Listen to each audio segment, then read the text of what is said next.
Zee 24 तास एक पाऊल पुढे। या संदर्भात शिवसेनेचे खासदार संजय राऊत यांच्याशी आम्ही काही वेळापूर्वी चर्चा केली। पाहूयात संजय राऊत यांचं काय म्हणणं आहे। काही दिवसापासून महाराष्ट्राच्या दुष्काळग्रस्तांवरती असे धक्के बसवण्याची वेळ येते आहे।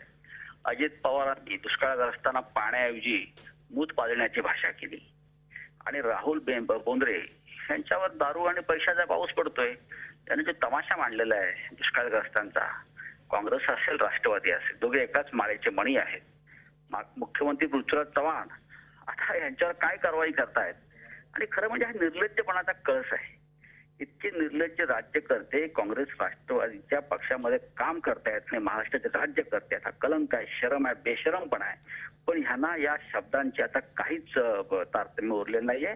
राहुल बोंद्रे काँग्रेसचे आमदार आहेत, मला वाटतं त्यांचा विदर्भात आज दुष्काळाची परिस्थिती आहे आणि त्यांचे काँग्रेसचे कार्यकर्ते आणि समर्थक त्यांना याचं भान नसेल आणि लेडीज बार मध्ये धिंगाणा घालावा अशा पद्धतीने ते वाढदिवस साजरा करतायत। म्हणजे यांच्या पोटात आणि ओठात नक्की काय आहे हे यातून स्पष्ट होत आहे।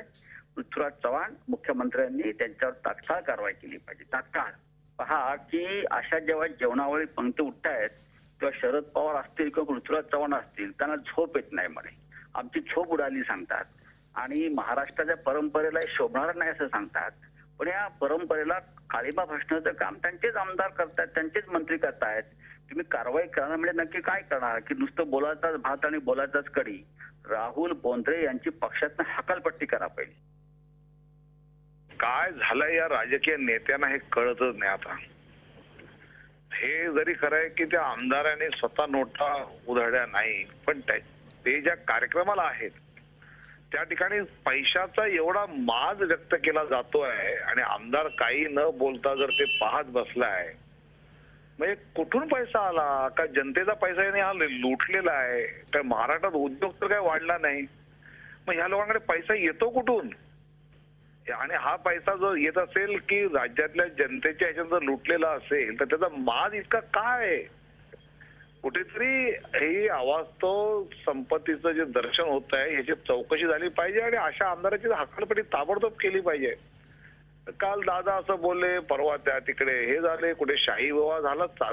या पिढीतल्या राजकीय कार्यकर्ता म्हणून कधी कधी मला लाज वाटायला लागली आता हे सगळं पाहिल्यानंतर। काँग्रेस श्रेष्ठींनी यात पाहिलं पाहिजे की अशा प्रकारे जर बाजूच्या बुलढाणा आणि चिखलीला लागून असणाऱ्या जालन्यामध्ये तर प्रचंड दुष्काळ आहे।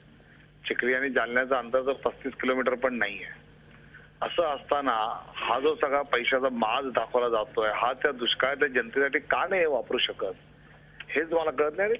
पक्षाने जी दखल घेऊन अशा लोकांना कारवाई नाही केली तर राजकारणावरचा, राजकीय व्यवस्थेवरचा विश्वास हा जनतेचा उडणार नाही, तर जनतेच्या मनात तिटकार उत्पन्न होईल अशा लोकांच्या बाबतीत आणि त्यामुळे ताबडतोब याच्यावर कारवाई त्या पक्ष नेतृत्वाने करणं गरजेचं आहे। झी 24 तास एक पाऊल पुढे।